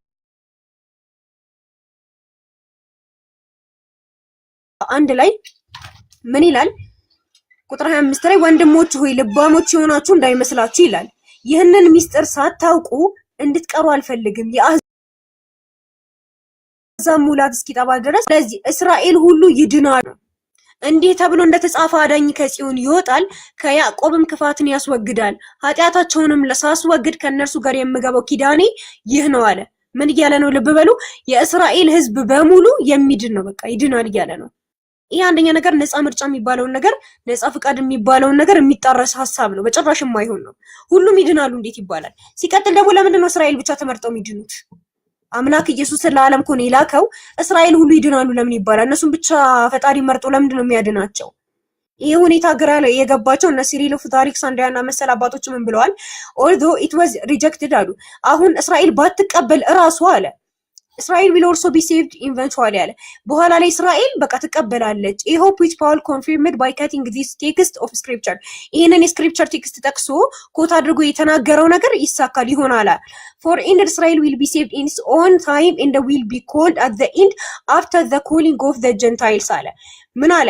እስራኤል በራሷ ጊዜና በራሷ ሰዓት በቃ ትድናለች፣ እስራኤል ትድናለች ሙሉ ለሙሉ ብሎ ተናገረ ማለት ነው። በሌላ በኩል ደግሞ ሌላኛው ቸርች ፋዘር ደግሞ ምን አለ? አያንተ ሐሳብ አያስኬድም፣ እስራኤል እንዴት ሙሉ ትድናለች ትላለክ ብሎ ሌላ ቸርች ፋዘር ደግሞ ምን አለ? ስለማያስኬድ ማለት ነው ነፃ ፍቃድ የሚባለው ነገር ስለሚጣረስ what does it mean to say that all Israel will be saved ምን ማለት ነው? ሲጀመር እስራኤል ሙሉ ይድናሉ ማለት ምን ማለት ነው አለ። just ይላል as we say that the whole world and all the nations are being saved because everywhere and among all nations there are those who are coming to faith አለ። ይሄን ስንል አለ ቀጥታ ምን ማለታችን ነው አለ? ለምሳሌ አሁን ዓለም እንዲሁም ደግሞ አህዛብ በሙሉ ይድናሉ ስንል አህዛብን ይድናሉ እንደምንለው ሁሉ ወይም ደግሞ ስንሰብካቸው በስብከቱ ምክንያት ይድናሉ እንደምንለው ነው እንጂ ሙሉ ለሙሉ ይድናሉ እስራኤሎች እያንዳንዳቸው ይድናሉ ማለት አይደለም እያለ ነው። ምን አለ? so also all Israel will be saved does not mean that every one of them will be but አለ። ነገር ግን every one of them ማለት አይደለም እያንዳንዳቸው ይድናሉ ማለት ግን አይደለም። እንደዛ አድርጋችሁ እንዳትረዱት እያለ ነው። ቅድም ግን ሲሪል ኦፍ አሌክሳንድሪያ ምንድን ነበር ያለን? ሁላቸውም ይድናሉ ነበር ያለው። አያችሁ አይደለ? ግራ ሲጋቡ። ነገር ግን እዚች ጋር መጥቶ ይሄኛው ደግሞ ምን እያለን ነው? አራ አይደለም every one of them አይድኑም፣ ነገር ግን የተወሰኑት ናቸው ብሎ ያስቀምጣል ማለት ነው። will be but that the either those who are understood by Elijah or those who are scattered all over the world will ዋን ይላል ማለት ነው። ነገር ግን የተወሰኑት በኤልያስ ምክንያት በዓለም ዙሪያ ያሉት ከተወሰኑት ናቸው የሚድኑት እያለ ይናገራል ማለት ነው። እንዲሁም ደግሞ ሌላም ቸርች ፋዘሮች እና አምብሮሲያስተር ኦገስቲን መሰል ቸርች ፋዘሮች ራሱ ሰዓት ማቃጠል ይሆናል ሁሉንም ማንሳት በጣም ሲጨቃጨቁበት የነበረ ሐሳብ ነው። ድናዋል አልዳኑ ምን ማለት ነው? እንዴት ይላል? ሁሉም እስራኤሎች ይድናሉ። ግራ ገባቸው። እሱ በቀባጠረው እነሱ ግራ ይጋባሉ። ቸርች ፋዘሮች አፈርድሚያቸውን ይበላሉ። ነገር ግን አሁን የሁለቱንም ሐሳብ ስናየው ራሱ አሁን ያነሳቸውን ራሱ አያስኬድም። አንደኛው ምንድነው ያለው? አይ እስራኤል ሙሉ ይድናሉ ማለት አይደለም ማለት። እስራኤልን ለምን ለይቱ ተናገረ? እዚች ጋር ካያችሁ የኛው ቸርች ፋዘር ምንድን ነበር ያለ? እስራኤል በሙሉ የጠርሴሱ ዲዮድሮስ ማለት ነው ምንድነው ያለው? እስራኤል በሙሉ ይድናሉ አይደለም። ነገር ግን ምን ማለት ነው? ልክ ከሌላው ሰው የተወሰነ ሰው እንደሚድነው ሁሉ እዚች ጋርም የተወሰኑ ሰዎች ይድናሉ ማለት ነው ብሎ ነው የጠቀሰው። የሁለቱም ሐሳብ በቃ ጭራሽ የማያስኬድ ነው። የሱን ስህተት ለመሸፈን የታገሉት ማለት ነው። ነገር ግን ጳውሎስ እየቀባጠረ ነበር ማለት። ሲቀጥል ደግሞ ኢየሱስ ምንድነው ያለው ካለ የማቴዎስ ወንጌል ምዕራፍ 21 ቁጥር 43 ላይ ምን ይላል? ስለዚህ እላችኋለሁ ይላል የእግዚአብሔር መንግስት ከናንተ ተወስዳ ፍሬዋን ለሚያፈራ ሕዝብ ትሰጣለች ነው ያላቸው። ኢየሱስ ትድናላችሁ አይደለም ያላቸው፣ ልብ በሉ። እንደውም የናንተ መንግስት ተወስዳ ፍሬዋን ለሚያፈራ ሕዝብ ትሰጣለች ነው ያላቸው እንጂ እስራኤሎችን ሙሉ ትድናላችሁ የሚባል ነገር ተብለው የማያውቁም። ጳውሎስ እየቀባጠረ ነው ያለው ማለት ነው። ሌላ ደግሞ ስለ ሰይጣን መቀጥቀጥ ደግሞ የሚነሳ ነገር አለ። ወደ ሮሚ ሰዎች ምዕራፍ 16 ቁጥር 20 ላይ ምን ይላል? የሰላም አምላክ ሰይጣንን ከእግራችሁ በታች ፈጥኖ ይቀጠቅጠዋል ብሎ በጊዜ ሰላም እንደሚያገኙና እንደሚቀጠቀጡ ይናገራል። ሰይጣን እንደሚቀጠቀጥ ይናገራል ጳውሎስ። ነገር ግን ይሄ ተከስቷል ወይ ስንል በፍጹም አልተከሰተም ማለት ነው። ይሄ ግራ ያጋባቸው ቸርች ፋዘሮች ቅድም እንደነገርኳችሁ አምብሮሲያስተር ምናምን መሰል ቸርች ፋዘሮች ምን አሉ? ፓውል says this about his own coming to them እሱ ስለራሱ ነው እየተናገረ ያለው። ጳውሎስ እየተናገረ ያለው ስለራሱ ነው። for then he will crush the devil so that they will be able to receive spiritual grace ማለትም እሱ ሸይጣንን ጨፍልቆ ከዛ በኋላ ደግሞ መንፈሳዊ ጸጋን ስለሚቀበል ስለራሱ ነው እያወራ ያለው አይነት ሐሳቦችን ያነሳሉ ማለት ነው። ነገር ግን ጭራሽ ጳውሎስ ስለራሱ እያወራ አይደለም። ነገር ግን እሱ የመሰለው የነበረው ሰይጣን በጊዜ የሚቀጠቀጥና ሐዋርያት ወዲያው ነጃ የሚወጡ ነበር የመሰለው። ነገር ግን አልተሳካም። ስለ ጳውሎስ አናበዛባችሁም ኢንሻአላህ። ከወገኖች ጋር ገብተን ነው የምናነሳው ሐሳቦችን። ስለ መላእክት ደግሞ አንድ የተናገረው ነገር አለ። በጣም የሞራሉ ማለት ነው የሞራሉ ብዛት ምን እንዳለ ልንገራችሁ። አንደኛ ቆሮንቶስ ምዕራፍ 6 ቁጥር 3 ላይ ምን ይላል? በምድራዊ ህይወት ጉዳይ ቀርቶ አለ በመላእክት ላይ እንኳን እንደምንፈርድ አታውቁም ወይ? ልብ በሉ። በማን ላይ ሊፈርድ ያምረዋል? በመላእክት ላይ። ጳውሎስ በማን ላይ ሊፈርድ ነው? በመላእክት ላይ። ልብ በሉ። የሰው ልጆች በመላእክት ላይ ሊፈርዱ ማለት ነው። እየመረቀነ ነበር መሰለኝ የሚጽፈው እንግዲህ በመላእክት ላይ እንኳን እንደምንፈርድ አታውቁምን ይላል። ልብ አላችሁ አይደለ? ግራ የገባቸው ቅድም እንደነገርኳችሁ ቸርች ፋዘሮች ሰርቪያን ኦፍ ጋባላ እና መሰሎቹ ምን አሉ? አረ ስለ መላእክትማ ያወራም አሉ። እንዴት እንደሚቀይሩት ቃሉ ሙሉ ለሙሉ ግልብጥ ነው የሚያደርጉት። ከዛ በኋላ እዛ ጋር የሚለው መላእክት ነው። ምን ብለው እንደቀየሩት ታውቃላችሁ? ካህናትና መምህራን ብለው ቀየሩት። Paul is not talking here about real angels but about the priests and the teachers አለ። ስለ ካህናትና ስለ አስተማሪዎች ነው እያወራ ያለው። of the people who will be judged by the saints because of their false teaching about Christ ስለ ክርስቶስ ባስተማሩት መጥፎ ሐሰተኛ ትምህርት የተነሳ ስለሚያጋጥማቸው ፍርድ ስለ ካህናትና መምህራን ነው የሚያወራው ብለው ተናገሩ። ከዛ ደግሞ ነው ዮሐንስ አፈወርቅ ደግሞ አረ ተው እንደዛ እያለ አይደለም እና ምን እያለ ነው? same say that here priests are hinted at but away with this speech about demons ነገር ግን አንዳንዶች እነዚህ ስለ ካህናት ነው ይላሉ። አረ አይደለም፣ ይሄ ስለ ካህናት ሳይሆን አረ ይሄ ስለ አጋንንት ነው። ልብ በሉ። he speeches about demons ስለ አጋንንት ነው። የእርሱን ንግግር ስለ አጋንንት ነው እንጂ ስለ ካህናትም አይደለም። መላእክት የሚለውን በምን ቀየሩት? በአጋንንት። ልብ በሉ። መላእክት የሚለው ወደ ምን ተቀየረ ማለት ነው? ወደ አጋንንት ማለት ነው። አንዴ ግራ ሲገባቸው አይ ካህናትና መምህራን ናቸው ይላሉ። አንዴ ግራ ቢገባቸው ደግሞ ምን አሉ? አጋንንት ናቸው አሉ። ይሄ ሁሉ ያመጣባቸው ምንድነው? እሱ መርቅሎ እኛ መላእክት ላይ እንኳን ሲጀመር ያስታውቃል እኮ ስለ አጋንንት እኮ አይደለም እያወራ ያለው። ምን አለ? በምድራዊ ህይወት ጉዳይ ቀርቶ አለ በመላእክት ላይ እንኳን አለ እየተመጻደቀ ነው ያለው። እኛ መላእክት ላይ ምን ፈርድነን እያለ ነው ያለው። ገባችሁ አይደለ? ከዛ እነሱ ደግሞ እዚህ መተው አፈር ድሜያቸውን ይበላሉ ማለት ነው። ኢንሻአላህ ቀጣይ ሀሳቦችን በሌላ ሰዓት እናነሳለን። ፋሩቅ ጨምረበትና ክርስቲያኖችን ኢንሻአላህ እናስገባለን። አይ ጋይስ አንዚ ያላችሁ ክርስቲያኖች ግን በጣም ታዘቡ፣ ወላሂ በጣም ታዘቡ። እንዴት ነው የምታዘቡ ፋሩቅ ካራችኝ ማለት ነው። ኦኬ ጳውሎስ ያዋሸውን ውሸት ማለት ነው ለመሸፈን ሲሉ የራሳቸው አባቶች ሲላተሙ እንመለከታቸዋለን። እነ ዮሐንስ አፈወርቅ፣ እነ ኦሪገን፣ እነ ክሌመንት ኦፍ አሌክዛንድሪያ የራሳቸው አባቶች የጳውሎስ ውሸት ለመሸፈን ሲሉ ይጋጫሉ እርስ በርሳቸው። ይሄ ነው ክርስትና። ክርስቲያኖች ይሄ ነው ክርስትና። ይቅርታ እሺ፣ በጣም ያሳዝናል። ኤኒዌይስ ሞዳ ትንሽ ዝቅ አድርግላቸውና ወደ ይሁዳ መልእክት ገይላችሁ ወደ ይሁዳ መልእክት ትንሽ ዝቅ አድርግላቸውና የይሁዳ መልእክት ላይ አንድ ሐሳብ አለ። ዝቅ አድርግላችሁ። በቃ ቁም እዚህ ጋር አሁን ሁላችሁም በአንክሮት አዳምጡኝ። ወደ ይሁዳ መልእክት ምዕራፍ 1 ቁጥር 9 ላይ አንድ ንግግር አለ። ምንድነው ንግግሩ ፋሩቄ? የመላእክት አለቃ ሚካኤል ግን ከዲያብሎስ ጋር በተከራከረ ጊዜ ስለ ሙሴ ስጋ ሲነጋገር አለ ጌታ ይገስጽህ እንጂ የስድቡን ፍርድ ይናገረው አልደፈረም አለ። የይሁዳ መልእክት ላይ ምን አለ? ሚካኤል ከዲያብሎስ ጋር ተነጋግሯል አለ። አሁን ጥያቄያችን እዚህ ጋር ነው። ከፍ ብትሉ ማለት በመጽሐፍ ላይ እንዲህ ይላል ነው ጋይስ፣ በመጽሐፍ ላይ እንዲሁ ተቀምጧል ነው ከፍ ብላችሁ ታነቡትና ጥያቄያችን አሁን ምንድነው ፋሩቅ ካላችሁኝ የትኛው መጽሐፍ ላይ ነው እንደዚህ የሚናገረው? ኦኬ የትኛው የአይሁዶች መጽሐፍ ላይ ነው ዲያብሎስና ሰይጣን እንዲህ አውርተዋል ብሎ የሚናገረው? ሚካኤልና ዲያብሎስ የትኛው ላይ ነው? ምን አሉ መሰላችሁ? ኮፕቲኮች በኮፕቲክ አንዳንድ ቄሶች አሉ ቀሳውስቶች አሉና መጡና ምን አሉ መሰላችሁ? ይሄ እኮ ትራዲሽናል ነው አሉ። አህባብ በደንብ አስተውሉ። ይህ ንግግር የለም ወይ አዲስ ብሉይ ኪዳን ላይ የትም ቦታ ላይ የለም። ነገር ግን ትራዲሽናል ነው፣ በኦራሊ የመጣ ነገር ነው፣ በቃል የመጣ ነገር እንጂ የተጻፈ ነገር ፍጹም አይደለም አሉ። አረ ኦኬ ትራዲሽናል ነው ብትሉን ኢየሱስ ምን አለ? ትራዲሽናል ዝቅ አድርግላችሁ ወዳ ኢየሱስ ክርስቶስ በሚገርማቸው ሁኔታ የሰው ወግ የሚለውን ነገር ያወድመላቸዋል። በማርቆስ ወንጌል ምዕራፍ 7 ላይ ምን እያለ ይናገራል? የእግዚአብሔርን ትእዛዝ ትታችሁ አለ ለአይሁዶች የእግዚአብሔርን ትእዛዝ ትታችሁ ደቡን ብራገም እንደማጠብ የሰውን ወግ ተጠብቃላችኋል። የሰው ወግ ማለት ነው ጋይስ እንግሊዝኛው ትመክቱ ትራዲሽን ነው የሚለው። የሰውን ወግ ተጠብቃላችኋላችሁ ትጠብቃላችኋላችሁ ኢየሱስ የእግዚአብሔርን ትእዛዝ ትታችሁ የሰውን ወግ ትራዲሽንን ትጠብቃላችሁ። ይህን የመሰለ ብዙ ሌላ ነገር ታደርጋላችሁ እናንተ አላችሁ። ትራዲሽንን በመከተላቸው አይሁዶች ኢየሱስ ሰደባቸው። ማንን? አይሁዳውያን። በሚያሳዝን ሁኔታ ወረድ አድርግላችሁ ሌላ ቦታ ላይ እንዲላችሁ እንግዲህ እንደነገርኳችሁ ነው። ይሄ ትራዲሽን ነው በኦራሊ የመጣ ነገር ነው ብሎናል አይደል?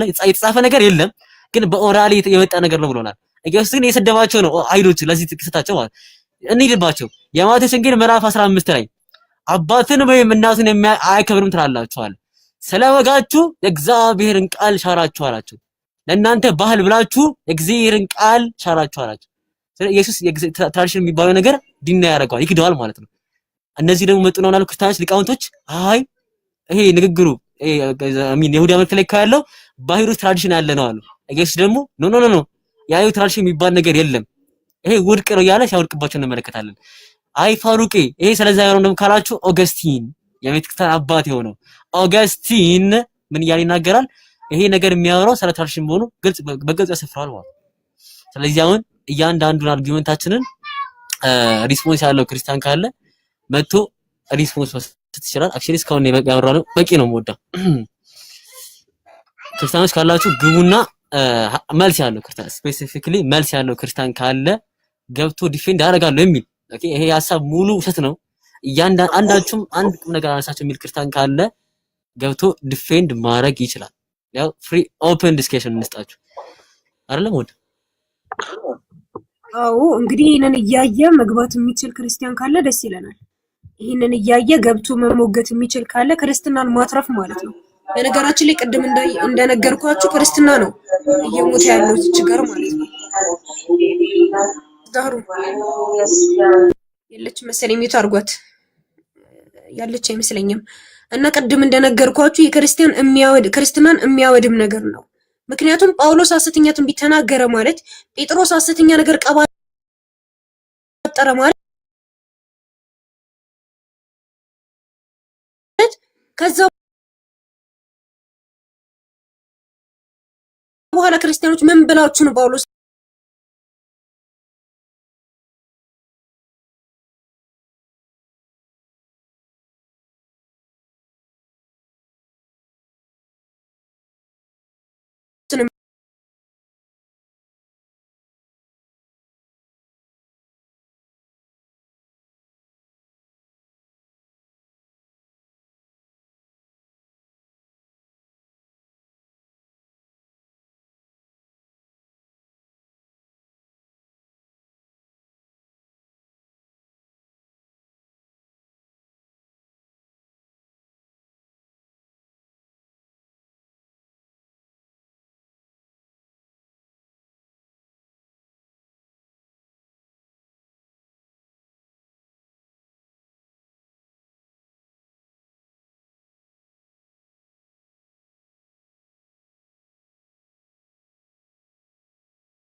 ቅድም ኮሜንት ላይ ሳይ ነበር ያልሻችሁ ነው ምናምን የሚል ክርስቲያን ነበርና አይ ዋሽታችኋል የሚል አሁንም በዛ አቋም የሚጸና ክርስቲያን ካለ ግባና ወይ ደግሞ ግቢና አስረጅን ፍታችንን አስረዱና ያው ሙስሊሙማ የሚወቀው ኦኬ። እንግዲህ ዛሬ ተረግጣችኋል፣ በደንብ ነው የተረግጣችሁት። አላኩል ያህል ጋይስ ክርስቲያኖች ካላችሁ አንድ ቁጥር ጻፉ ከስር ገስት ያየው አይደለም እኔ ኦብቪስሊ ካላችሁ መግባት የምትፈልጉ መሞገት የምትፈልጉ ስፔሲፊክሊ ይሄ ነገር ስህተት ነው ብላችሁ የምታምኑ ኦኬ የሚባል ነገር የለም። እያንዳንዱ ሐሳብ ስህተት ነው ብላችሁ የምታምኑ ክርስቲያኖች ካላችሁ ግቡ። ኦብቪስሊ የለም እንደዛ ብሎ የሚያምን ክርስቲያን የለም። ይሄ እርግጥ ነው፣ ይሄ ሪያሊቲ ስለሆነ እውነታ ስለሆነ እንደዛ ብሎ የሚቀበል የሚያምንም ክርስቲያን የለም። ግን እኛ ቦታ ሰጣችኋለን። ስቲል አሁንም ቦታ እንለቅላችኋለን። እንደዛ ብሎ የሚሞግት ክርስቲያን ካለ ይግባ፣ ከሌለ ደግሞ ሞዳ ሐሳብ ካለሽ ሐሳብ ጭበትና መጠቅለያ ሐሳብ አድርገን እንጣለን ከሌሉ ማለት ነው። እኔ የምጨምረው ሐሳብ የለኝም፣ ያው ማብዛትም አያስፈልግም። ክርስቲያኖች ካላችሁ ግን ገብታችሁ ብትሞግቱን ደስ ይለኛል። ክርስቲያኖች ወገኖች ካላችሁ እንግዲህ ተከፍቶላችኋል። መጽሐፍ ቅዱሳችሁን ማትረፍ የምትችሉ ከሆነ ነብያቶቻችሁን ኢየሱስን ሁሉንም ማትረፍ እችላለሁ የሚል ክርስቲያን ካለ ይግቡ። ግቡና እስኪ ሞግቱን። አይ ዋሽታችኋል፣ እዚህ ጋር ተሳስታችኋል፣ ቸርች ፋዘሮች እንደዚህ ያላሉም። በነገራችን ላይ የቸርች ፋዘሮች ምናምን ያመጣንላችሁ ምክንያት ምንድነው? ሌላ ፍቺ እንዳታስቀምጡ እሺ። በራሳችሁ ዝም ብላችሁ እንዳትቀባጥሩ። ቀን አንድ ልጅ ነበረ ሲቀባጥር ነበረ በራሱ እየተረጎመ ማለት ነው። እንደዛ አይነት በራሳችሁ እንዳትቀበጣጥሩ ነው ያመጣንላችሁ። እነሱ ራሱ እየቀባጠሩ እንደሆነ እነሱ ራሱ አልገባቸውም ገና እንኳን እናንተ መታችሁ ልቀባጥሩ ይቅርና ማለት ነው። እና ገብቶ መሞገት የሚችል ክርስቲያን ካለ ደስ ይለናል። ክርስቲያኖች ካላችሁ ገስት ላኩና ግቡ። ከዛ በኋላ ኢንሻአላህ መወያየት እንችላለን። ካሜራ ልዝጋ መሰለኝ።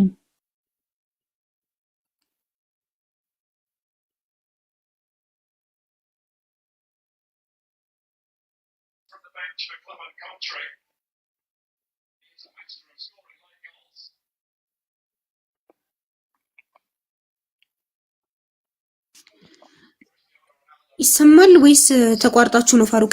እሺ ወገኖች እናንተ ነው እሺ የምንጠብቀው። ገስት ላኩና ግቡ። ታች አንዳንድ አፖሎጂስት ነኝ ባዮችን እያየሁኝ ነበረ ታች። በነገራችን ላይ በጣም ተከታትላችሁ ምናምን ቁጭ ብላችሁ ስለምታዳምጡን በጣም አድርገን እናመሰግናለን። እሺ በጣም እናመሰግናለን። ደስ ብሎናል። ያው የእናንተ መምጣት ነው ዋና የካፊሮችን መምጣት ነው የሚያስፈልገው። ባይብልንም የተመለከተ ነገር ስለሆነ ከሰማችሁ አይቀር ደግሞ ተሳስታችኋል ካላችሁ አይቀር ደግሞ ገብታችሁ ሞግቱ። ምንም እኛ እዚህ አንበላችሁም። እንግዲህ በሐሳብ ነው ምን ሞግታችሁ ገብታችሁ አይ ተሳስታችኋል፣ እነ ጳውሎስ እነ ጴጥሮስ እነ ኢየሱስ አልቀባጠሩም የምትሉ ከሆነ ገብታችሁ ሞግቱ። ባይብል አይሳሳትም እንዴ ሐሰተኛ ትንቢት ትላላችሁ እንዴ የምትሉ ከሆነ ገብታችሁ ሞግቱ። እባካችሁን እንለምናችሁ። እስኪ ጃስሚን ብትኖር አሪፍ ነበር፣ የቤት ኪራይ ከፍልላችኋለሁ ምናምን ትላቸዋለች።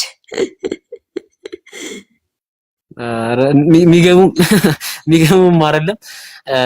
አይ ቲንክ ያስሚና ሙስሊም ነሽ ያስሚና ወይስ ክርስቲያን? አይ ቲንክ እየጠበቅኩ ነውሽ ነበረ እና አንተ ከስር ደግሞ አይሽ ሙስሊሞች ገስት አተላኩ ሚገባ የለም ካላችሁ አህባቢ እንዴት ይገባሉ? እስቲ አስቡት።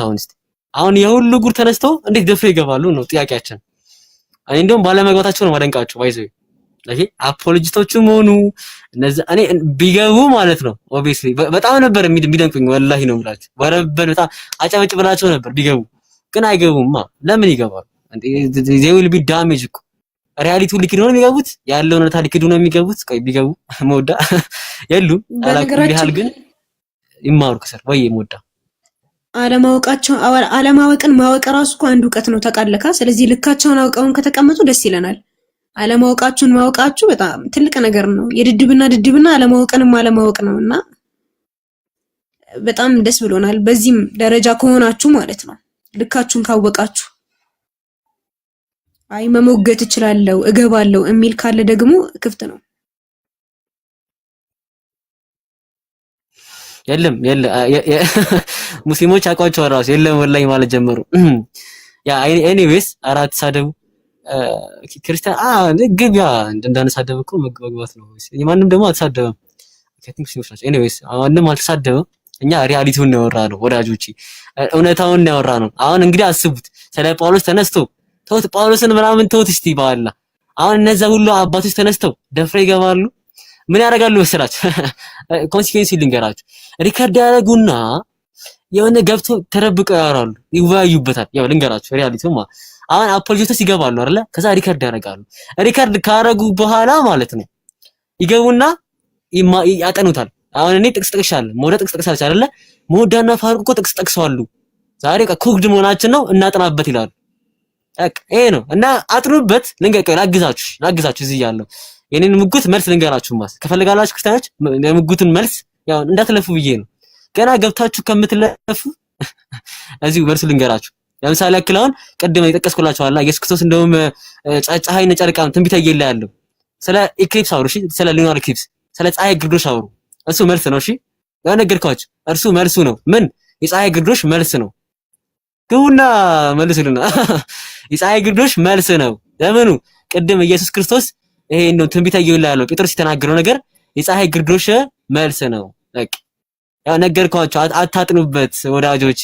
እኛ መልሱንም ነግረናችሁ ነው ኩክድ ምናረጋችሁ። ገብታችኋል? ለዚህ ነው ዲቤት አይወጡት አይሰው ዲቤት ደፍረው አይወያዩንም እኛ because እኛ አርጊመንታችንን ከነ መልሱ ነው የምናውቀው። ስናነሳ መልሱን እናውቀዋለን። እዛ ሙስሊሞች በጣም ማንደፈር ነው ዲቤት አላኩልሃል። ይሄ የዛሬው ፕሮግራማችን ካይገቡ ኮኔክታዎች በዚህ ይብቃል። ከገቡ ግን ላስታንስ እንስጣቸው። ካልገባችሁ በዚህ ይብቃል። ኦኬ አይ ጋይስ ግን ከቆይ መወደው ሀሳብ አለች። እሺ አሁን ባልከው ላይ በነገራችን ላይ አልሐምዱሊላህ ሁላችሁ ሙስሊሞች ማወቅ ያለባችሁ ነገር አሁን ባለንበት ሁኔታ ልብ ካላችሁ በቃ ዲቤት ጥሪዎች ምናምን እንዳለ የምንጠራው በሙስሊሞች በኩል ነው። በሴቶችም በኩል ማየት ትችላላችሁ፣ በወንድሞችም በኩል ሀይቃ ፈርተዋል። በቃ ክርስቲያኖች ሸሽተው ነው ያሉት።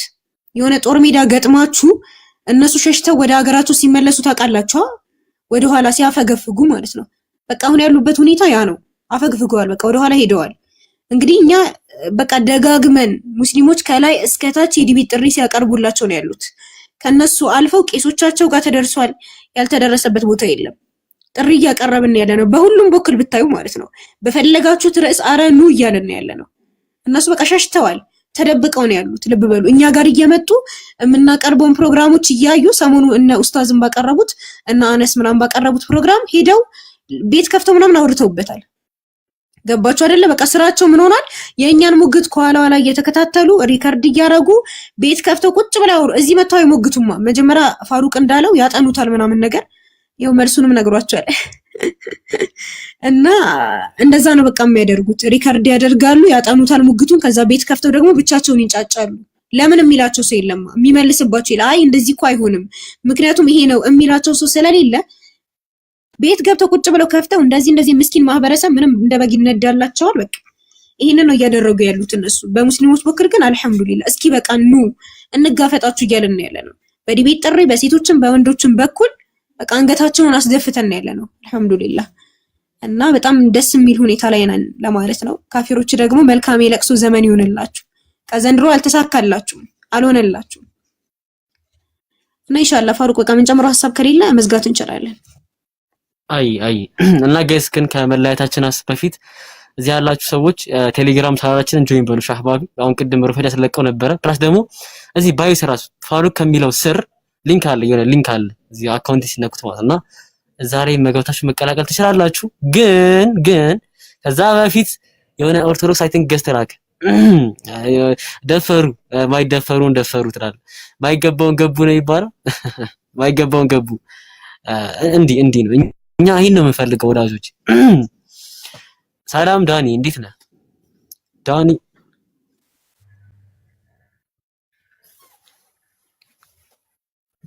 ዳኒ ኦኬ አይ ቲንክ ዳኒ የለም። ዳኒ አለ? ሰላም አለው። እንዴት ነህ ዳኒ? ሰላም ናችሁ? አለን። እስካሁን ባነሳኑ ላይ አርጊመንት አለ ዳኒ? የምትቃወመው ሀሳብ አለ? አይ አሁን ነበር የገባሁት። እንዳጋጣሚ ምንም ነገር አልሰማሁም ነበረ። አይሽ በቃ ካልሰማው እንደ አዲስ ንገረኝ። ወርሳችን ስለ ሂሳዊ ትንቢት የሚል ነው። የክርስቶስ ሐሰተኛ ትንቢቶች የሚል ነው ወርሳችን የነበረው እና ከዛ ውስጥ ብዙ ሐሳቦች አንስተናል። እጅግ በጣም ብዙ ሐሳቦች አንስተናል። ግን ከዛ ውስጥ አንድ ጥያቄ ብቻ አልጠይቅም። የማቴዎስ ወንጌል ምዕራፍ 16 ቁጥር 23 ላይ ማቴዎስ ወንጌል ምዕራፍ 16 ቁጥር 28 ላይ ኢየሱስ ክርስቶስ እነሆ እውነት እላችኋለሁ አለ። ኦኬ እውነት እላችኋለሁ እነሆ የሰው ልጅ ከመንግስተ ሰማይ ሳይመጣ እዚሁ ከቆሙት ውስጥ የማይሞቱ አለ ያለ ይናገራልና ኢየሱስ ታዲያ የመጣው ከመንግስተ ሰማያት ዳኒ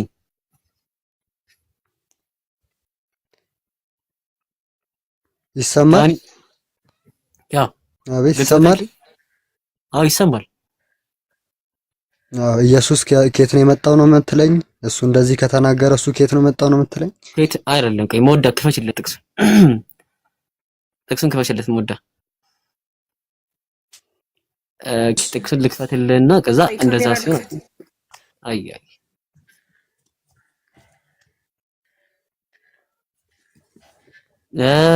ኦኬ ጨርሻለሁ ብዬ እኮ ዘጋግቼ ነው። እሺ አይ ከፈችለት የቀደሙን ትንቢት ማለት የዮሐንስ ማቴዎስ እንግዲህ መጀመሪያ ላይ ያለው አልክ ከፈችለት ዝቅ አድርገውና በደንብ እናንብበው።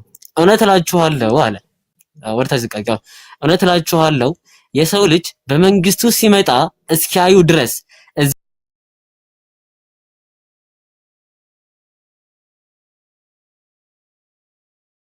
እዚህ ከሚቆሙት ሞትን የሚያቀምሱ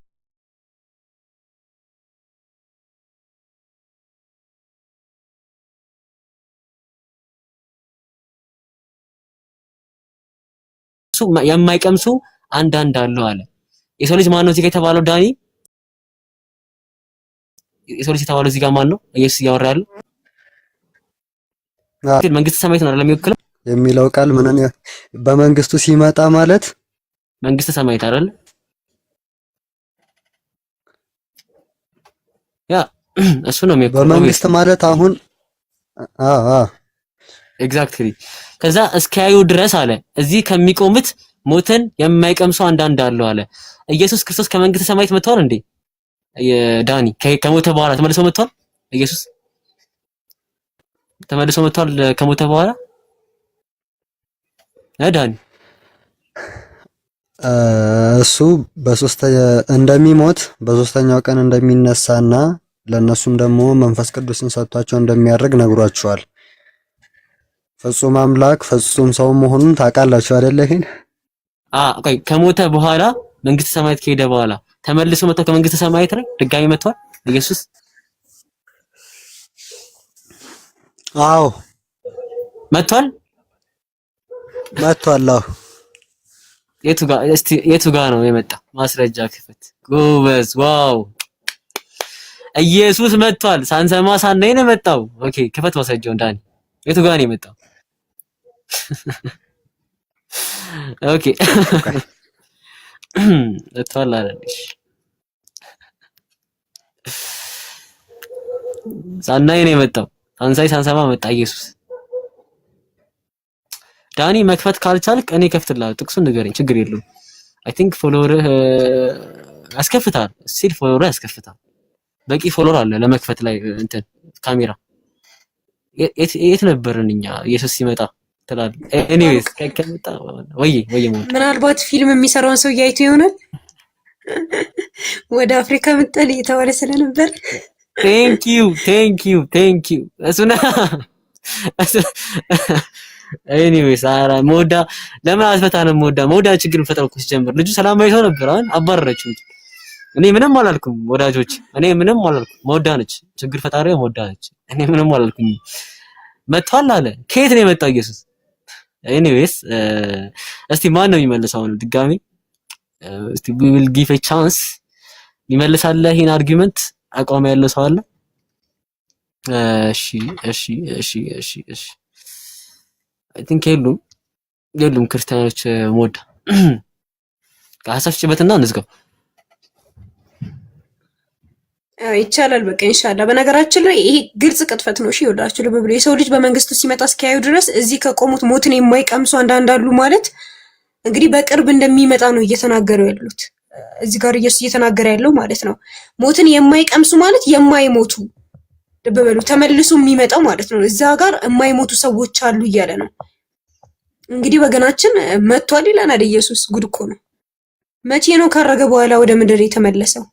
ቅድም እንዳልኩት ምናልባት ፊልም አክተሩን አይቶ ካልሆነ ተመሳስሎበት ካልሆነ እንግዲህ እስከዛሬ እኛ መጥቷል የሚባል ነገር ሰምተን አናውቅም። እንግዲህ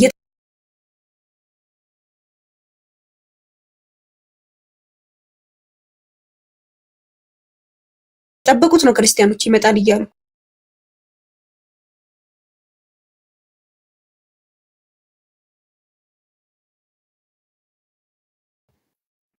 ከራሱ ነው የሰሙትና እድሜዋ ልታገባ ማለት ነው። ልብ በሉ። በሌላ በኩል ደግሞ ምን ነው የምትለው? አምላኬ እማመልከው አምላኬ ነው ብላ የምታምነውን አካል ለምን አታገቢም? ኢየሱስን እየጠበቅኩኝ ነው። ከራሴ አይደለም ያወራሁት። ከፈለጋችሁ ማስረጃ እንዲያገባት ነው ወይስ ምንድን ነው?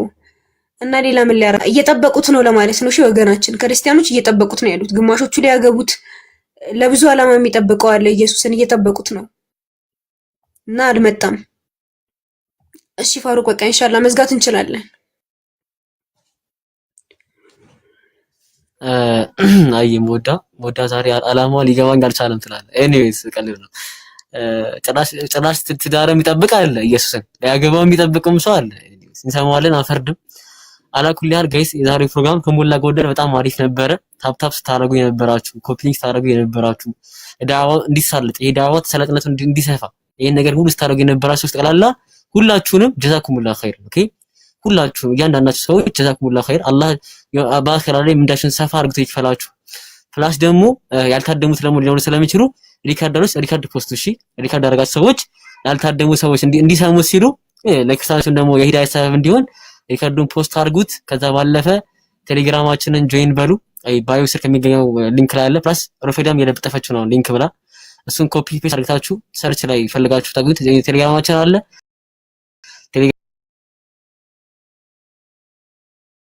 ቴሌግራማችን ተቀላቅላችሁ ዛሬ አስተማርነው ፋይልም እንለቅላለን ለመዋየት ለእውቀት የሚያክል ይሆናችኋል እና ሁላችሁንም አላህ ይጨምርላችሁ።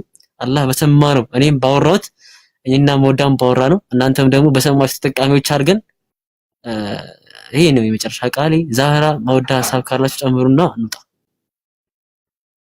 እኔ የምጨምረው ሐሳብ የለኝም። በቃ ሰላም አለይኩም ወራህመቱላሂ ወበረካቱ። እንዴት ናችሁ? ይሰማል ድምጼ? ይሰማል ዛህራ። እሺ ባረከላሁ ፊኩም አላህ ይጨምርላችሁ ከፍ ያደርጋችሁ ኢንሻአላህ። ሪከርድ አድርጌያለሁኝ። ሪከርዱን መስማት የምትፈልጉ ደግሞ የነቢያት መንገድ ላይ ፖስት አድርግላችኋለሁ ኢንሻአላህ እዛ ላይ መስማት ትችላላችሁ ያለፋችሁ ማለት ነው። እና ጀዛኩሙላሁ ኸይር ዱዓ አድርጉላቸው አላህ Subhanahu Ta'ala ከዚህ በላይ እንዲሰሩ እንዳደርጋቸው የከድናቸው ላይ በደንብ ጎበዝ እንደሆኑ ዱዓ አድርጉላቸው። እውቀትን አላህ Subhanahu Ta'ala እንዲጨምርላቸው ዱዓ አድርጉላቸው። እሺ እና ባረከላሁ ፊኩም ታቢ ያደረጋችሁ ኮፒ ሊንክ ያደረጋችሁ ሁላችሁም አላህ ይጨምርላችሁ። ባረከላሁ ፊኩም ወጀዛኩሙላሁ ኸይር።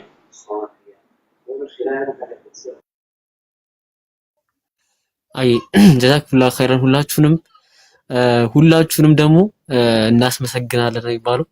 ኤኒዌይስ አላህ በቀጣይ ፕሮግራም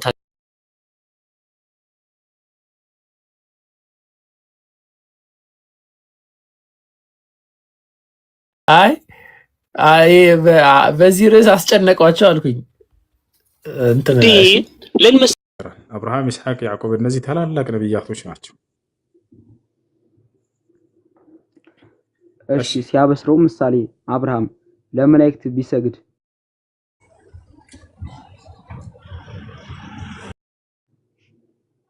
ስተት ያለህ ነው። በፍጹም ነብያት ለማንም ፍጥረት አይሰግዱም ነበር። ለአንዱ አምላክ ብቻ ነበር የሚሰግዱት። ነብያት ከአንዱ አምላክ ውጭ ለሌላ ለማንም አይሰግዱም።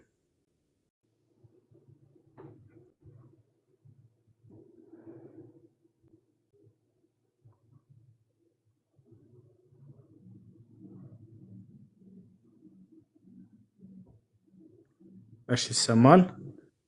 ይሰማል። አንድ ጥያቄ ብቻ አልጠይቀ እስሜስ ቀጥል። እሺ የመጨረሻ ጥያቄ አንድ ጥያቄ ጠይቅ። ትንሽ ይዘዋል አስጨርሰውና እሺ ኢንሻአላህ ጠይቅ። ዋን ጋድ መርሐባ። እሺ አላህ በመጀመሪያ የፈጠረው ምንድን ነው የፈጠረው አላህ?